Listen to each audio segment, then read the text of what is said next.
The great Stoic philosopher Epicurus once said, "Associate with those who elevate you, individuals whose presence draws out your finest qualities." You've probably heard the saying, "You're the average of the 5 people you spend the most time with." Well, today we're going to explore that idea through a Stoic lens. We will discuss the 10 types of people who can derail your progress in Stoic philosophy and why it's crucial to consider your friendships with them. Before we begin, I would appreciate it if you would like the video to help me continue spreading the Stoic philosophy. If you are not subscribed, I recommend you subscribe and activate the bell so you don't miss any videos. Here are 10 types of people you need to avoid. The complainer. First type of person that is complainer. We all have that friend, family member, or coworker who seems to find fault in everything, whether it's the weather, their job, or even the food at a popular restaurant. They never miss an opportunity to express their dissatisfaction. Now you might wonder, why should this concern me? I can just ignore them. Well, that's easier said than done. Consistent exposure to such negativity has a draining effect on your mental well-being. It's akin to a leaky foray, slowly depleting your reservoir of emotional energy. Stoicism teaches us to focus on actionable solutions instead of dwelling on problems. Imagine you're collaborating on a project with someone who is a perpetual complainer. Each meeting turns into an exhausting session of complaint without any constructive dialogue. The impact on the team's morale declines and you're sidetracked from finding actionable solutions. You'll likely find yourself increasingly disenchanted with the project and possibly even life in general. To make it easier to visualize, let's assume you are working on an important project at your company and you have a colleague, let's call him Alex, who constantly complains about everything whenever there is a meeting.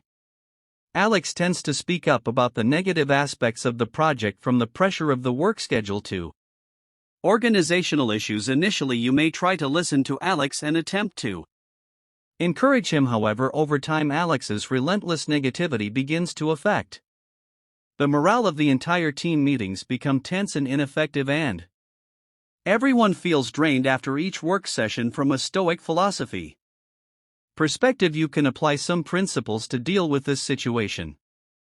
First, focus on what you can control. You cannot control Alex's thoughts or actions, but you can control your own reactions and thoughts. Concentrate on improving your own work performance instead of letting the situation deteriorate because of Alex. Next, challenge negative thoughts. Alex's negative thoughts may not reflect reality or may not be significant. Challenge those thoughts and try to look at the positive aspects of the project. Finally, create a positive environment. By embodying Stoic thinking and a positive attitude, you can influence the work group and help create a more encouraging work environment.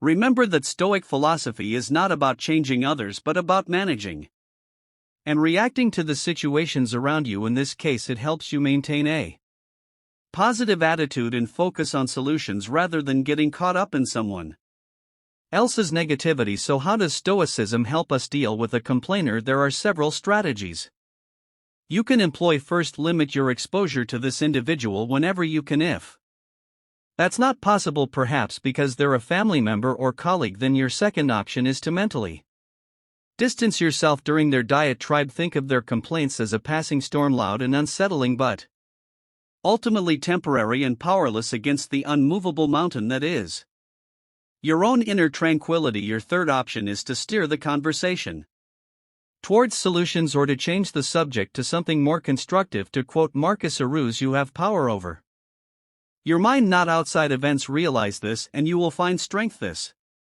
timeless Stoic wisdom encourages us to guard our mental peace diligently, ensuring that the negativity from chronic complainers doesn't deviate us from our inner path of resilience and virtue. The second type of person is the drama magnet. Imagine you're navigating the drama magnet, your life as if it were a ship sailing through calm waters, but then you encounter the whirlpool known as the drama magnet. This individual seems to have an unending series of crises, conflicts, or controversies, and like a whirlpool, they have an unsettling ability to suck you into their vortex of chaos. You might initially find yourself attracted to the drama magnet's energy, Mistaking it for passion or excitement, however, you'll soon realize that being in their sphere is like navigating a ship through a storm, exhausting and dangerous. What makes dealing with drama from obstructive individuals challenging is that their urgent situations often make you feel as if they're your own. Their chaos can spread, and you may even find yourself drawn into conflicts that you initially had no part in. Consider a specific example. You have a friend who frequently gets into conflicts with others in your social circle. Let's imagine you have a friend named Sarah in your group. Recently, Sarah engaged in a heated debate about some issue within the group.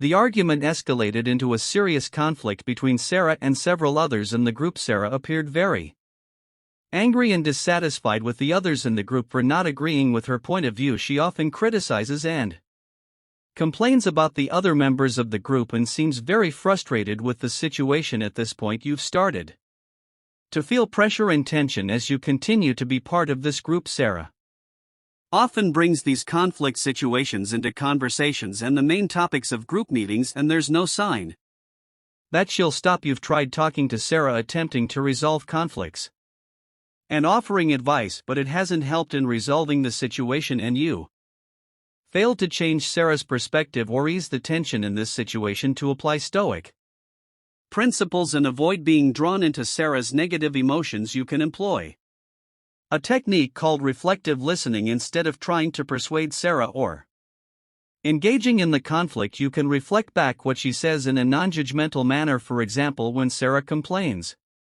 about others not agreeing with her, you can say, "So you feel frustrated with their disagreement, right? This way you don't engage in the argument and don't escalate the tension, but you still let Sarah know that you're listening and empathetic to her emotions." However, if Sarah continues to maintain the conflict situation and you feel that participating in this group is no longer in line with your mood and goals, you can also apply the final strategy mentioned in the passage, which has become selectively unavailable. This may involve temporarily distancing yourself from the group or seeking out activities and relationships that better align with your state of mind. Stoicism reminds us to value our time highly, and sometimes that means being unavailable for other people's CRES, especially if they're recurring without resolution. Turn off your phone during certain hours. Create focus periods where you concentrate solely on your work or personal development, and let it be known that during these times you're not to be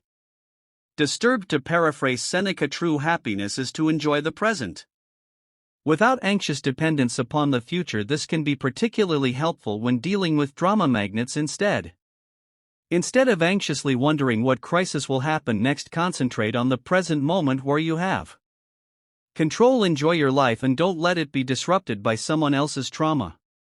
Make it a point to sail your ship calmly, steering clear of whirlpools that threaten your voyage towards personal growth and tranquility. The third type of person to avoid is the unfavorable person. Picture the unfavorable person.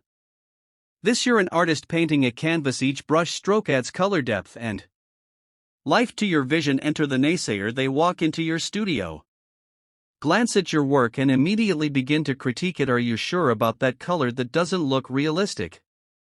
You know, most artists never make it. Their words like strokes of gray paint start to dull your vibrant canvas. This isn't your standard constructive criticism. Instead, it's a persistent aura of doubt and negativity. For example, imagine you are excited about pursuing a new career path. You've done your research, talked to experts in the field, and may have even taken some introductory courses. When you share your excitement with others, they quickly list all the reasons why it might not succeed. The market is too competitive. Do you have the necessary skills? What if you fail? Soon enough, their doubts start to feel like your own, and your once confident vision begins to waver. But don't let their negative words defeat you or erode your confidence.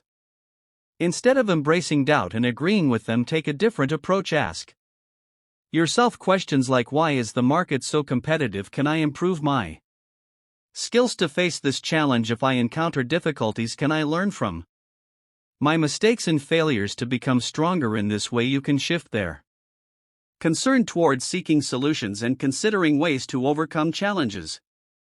Instead of just focusing on the negative aspects, the key is to maintain belief in your own abilities and not let others' doubts diminish your determination to achieve your goals. So how do you deal with a naysayer, especially when they might be someone close to you? One unconventional but effective method is to ask them for advice rather than just sharing your plans or aspirations. When people are put in an advisory role, they're less likely to attack your ideas outright and may offer more constructive feedback. Another method involves flipping the script through a technique called positive confrontation. Instead of absorbing their negativity, challenge them to think of solutions. If they say will never be able to switch careers at this stage, counter with an interesting perspective.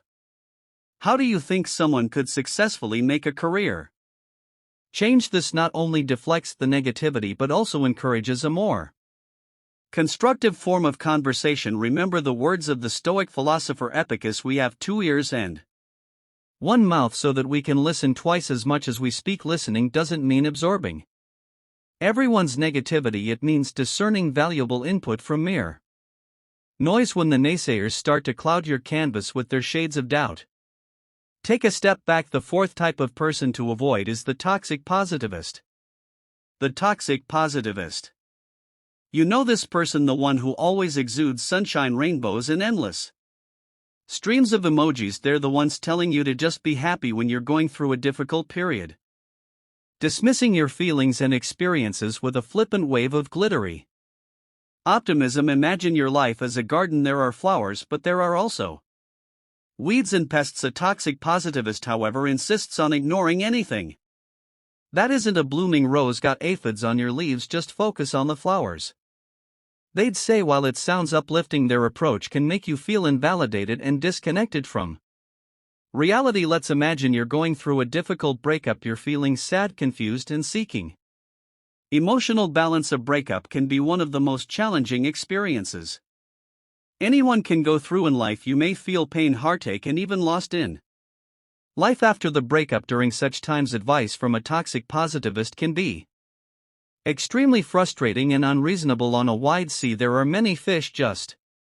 smile and be happy. This statement might have a meaningful context and can be true in a broader sense, but it fails to acknowledge the pain and difficulties you're currently experiencing. A breakup can make you feel like you've lost a part of yourself, and simply smiling and living happily isn't always helpful advice. This kind of excessive positivity overlooks the complexity of human emotions and the realities of life. Life is not always filled with happiness, and sometimes we need to confront negative emotions such as sadness, grief, and disappointment. These are natural and unavoidable aspects of life, and self condemnation for feeling these emotions only adds to the pain. Instead of suppressing all negative emotions and focusing solely on the positive, we can learn to confront them, accept them, and consider how they can help us grow and learn. The key is to maintain a balance between the positive and the negative to experience life in a more realistic and balanced way. How do you cultivate your garden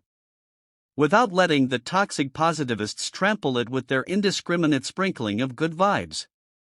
Only one strategy is to engage them in a discussion that embraces both light and shadow. If they say look on the bright side, at least you have your health, you could respond with yes, I'm grateful for my health, but it's also okay for me to feel upset about this specific issue. Both can coexist. You can also employ what psychologists call emotional granularity, the ability to feel and differentiate between a wide range of emotions, both positive and negative. When the toxic positivist pushes you to just be happy, take a moment to acknowledge and label your nuanced feelings. I'm feeling a bit melancholic today due to reason, and that's okay. Can be a liberating affirmation. In reference to Stoic thought, Seneca once said, true happiness is to understand our duties toward God and man, to enjoy the present without anxious dependence upon the future. Notice the balance: understanding duties which aren't always pleasant and enjoying the present. A Stoic approach isn't about focusing solely on the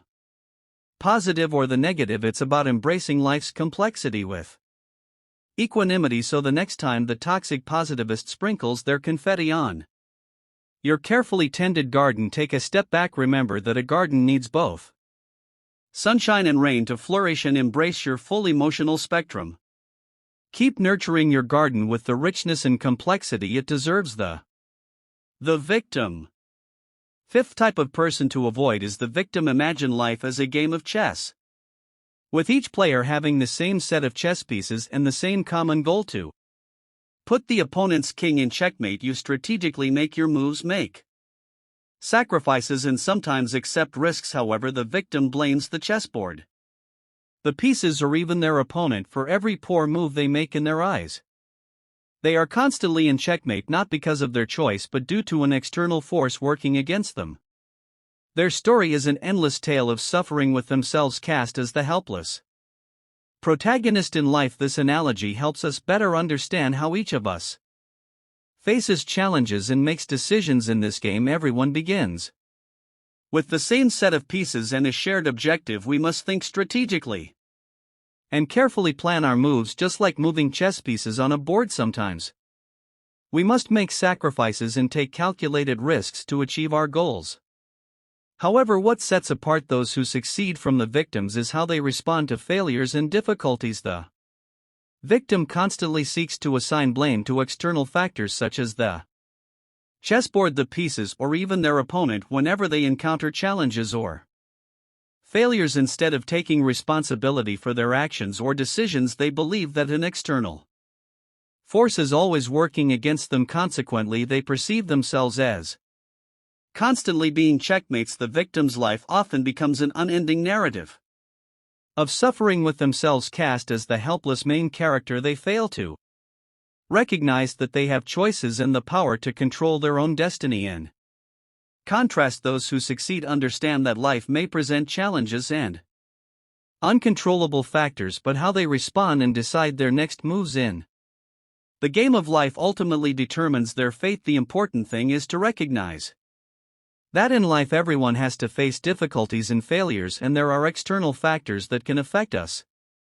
However, the difference lies in how we deal with and learn from these situations. We can't always control everything, but how we react and decide the next move in the game of life ultimately determines our fate. While it's crucial to acknowledge that some people face genuine hardships and systemic issues, the victim we're discussing uses their predicament as a permanent excuse, refusing to take any responsibility for their actions or lack thereof. You might find yourself entangled in their storyline, perhaps as the supporting character who constantly needs to rescue them. Let's say you've spent countless hours listening to a friend blame their endless string of failed relationships entirely on their ex-partners. Not only does this consume your time, but it can also subtly encourage you to adopt a similar victim mindset in your own life. So what's your move when dealing with a victim, especially when they might be someone close to you? One unconventional but effective method is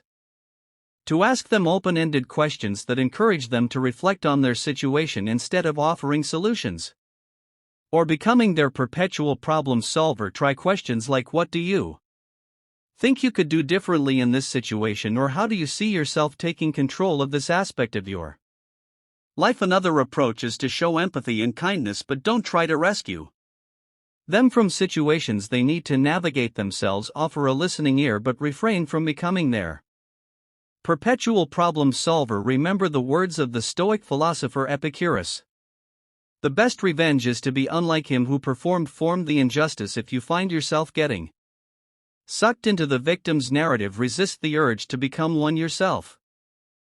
Take control of your own game board, make your moves, and remember that in the chess game of life, being perpetually in checkmate is often a choice, not a fate. Keep your pieces moving forward, make strategic sacrifices when necessary, and play not for revenge or pity but for growth and wisdom. The sixth type of person is the time vampire. The time vampire. Empire. Imagine your daily routine as a carefully crafted symphony. Each instrument represents a task or commitment, and when played together they create a harmonious balance. But then the time vampire joins in, screeching off key, drowning out the melody and disrupting the flow of your life's composition. Time vampires are individuals who constantly demand your time and attention, often without providing much value in return. You may have a friend who habitually calls you for lengthy, meandering conversations that leave you drained and behind schedule, or a colleague who consistently Interrupts your work with trivial matters, causing you to miss deadlines.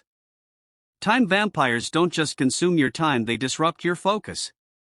Productivity and peace of mind. To deal with time vampires, it's essential to set clear boundaries, communicate your availability and limits firmly but politely, and let them know when you're available for calls or meetings, and when you need focused, uninterrupted work time, encourage them to respect your schedule as you respect theirs. Another strategy is to redirect their demands toward more productive or efficient communication methods. For example, if a friend tends to engage in long, aimless phone calls, suggest switching to shorter, focused text messages or emails for quick updates or questions. By doing this, you can regain control over your time and prevent it from being sucked away. Expanding upon the specific example of dealing with a friend who often makes long and indefinite phone calls, we can better understand how to apply a strategy to manage time and maintain effectiveness in our daily lives.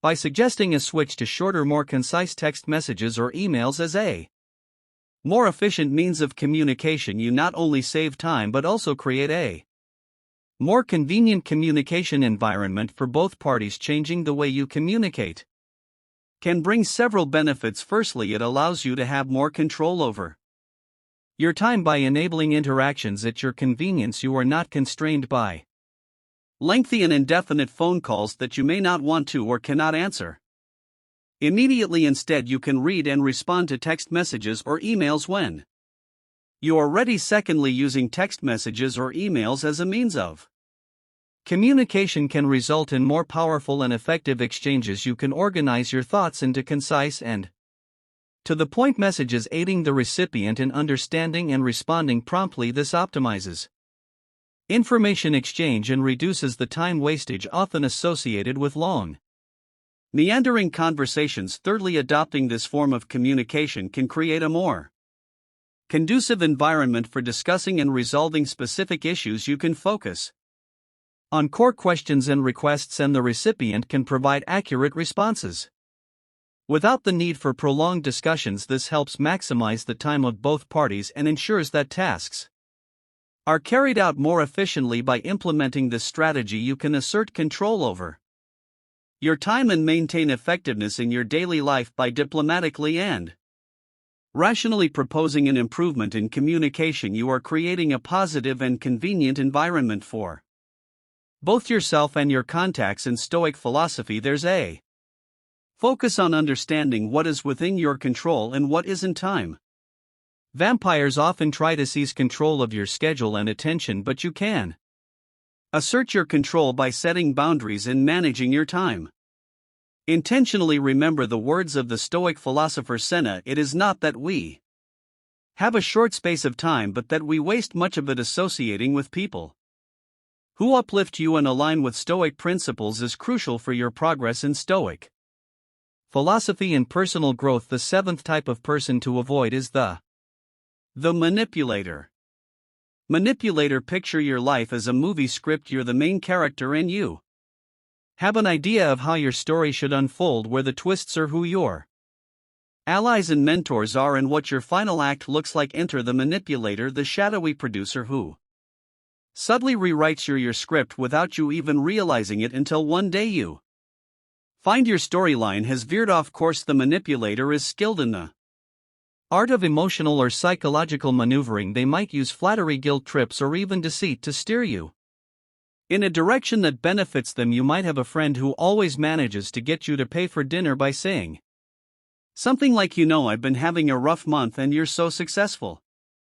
It wouldn't mean much to you, but it would make my day better over time. You find that your generosity has been taken advantage of, but calling them out feels uncomfortable because they framed it as a favor to a friend in need. Handling a manipulator can be a tricky business. One method to counteract their tactics is what some experts call fugging. This technique involves agreeing with any truth in the manipulator's statements but refusing to be moved by emotional coercion. If they say you're so successful you should cover dinner, you could respond with, "You're right that I've been doing well, but let's split the bill as we usually do." Another approach is to set clear boundaries and enforce them. If the manipulator wants you to lend the money, or commit to tasks you're uncomfortable with. Learn to say no assertively. Keep your tone calm and your words clear. I can't lend money, but I'm here to offer. Emotional support sets a boundary while maintaining the friendship. Draw inspiration from Stoic thought. Epictetus warned us we cannot choose our external circumstances, but we can always choose how we respond to them. The manipulator thrives on your predictable reactions. They manipulate your kindness, your guilt, or your desire for approval by choosing to respond differently. You're taking control of your script again, so if you find a manipulator lurking in your life, remember that you're the one holding the pen. Your storyline is yours to write, and while the cast may include a variety of characters, the protagonist's journey, your journey should always be guided by your values and decisions. Reclaim your script and don't let anyone manipulate your life's narrative. The eighth type of person to avoid is someone who enjoys indulging in the overconsumer.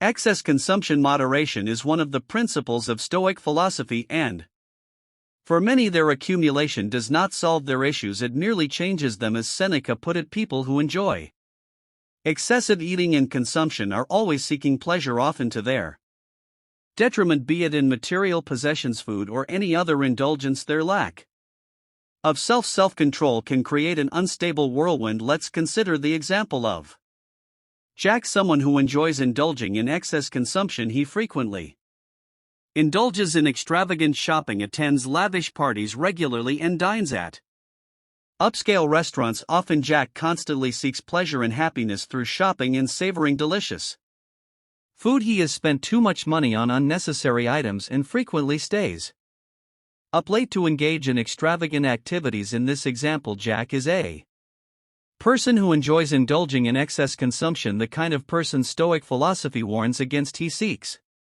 pleasure and happiness in hoarding and consuming many things, often material possessions or extravagant experiences.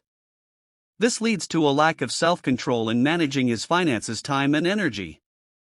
Stoic philosophy emphasizes balance, moderation, and a focus on spiritual values rather than material ones. They believe that true contentment comes from understanding our limitations and living a life based on ethics and self-control. In Jack's case, he can learn to focus on spiritual joys and control his greed and excessive consumption, helping him achieve true balance and happiness. Stoic philosophy understands that true contentment does not come from excess but from balance. It is about engaging with the world mindfully, cherishing joys and limiting excess consumption. They seek satisfaction in moderation and self-control rather than hoarding or indulging recklessly to achieve a stable and virtuous state of mind. They know that this process requires self-management and the ability to cope with personal desires effectively and efficiently. The ninth type of person to avoid is the gossip. In today's modern world, with the gossip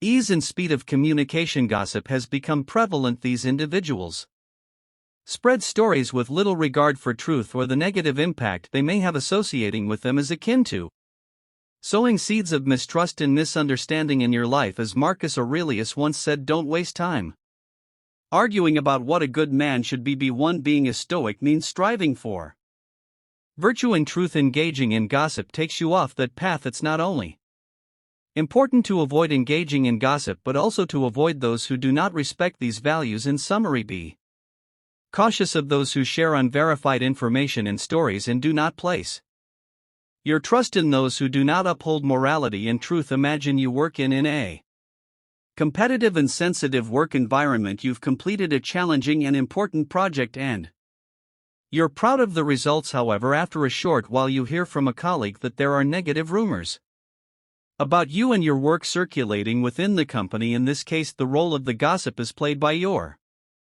colleague. They've created a tense environment and fostered misunderstandings about you and your work by spreading inaccurate and disrespectful information. By participating in this negative gossip, the gossip has harmed not only your work morale but also the overall work environment. In such a situation, you can apply Stoic philosophy by maintaining your integrity and not letting gossip tarnish your character or morality.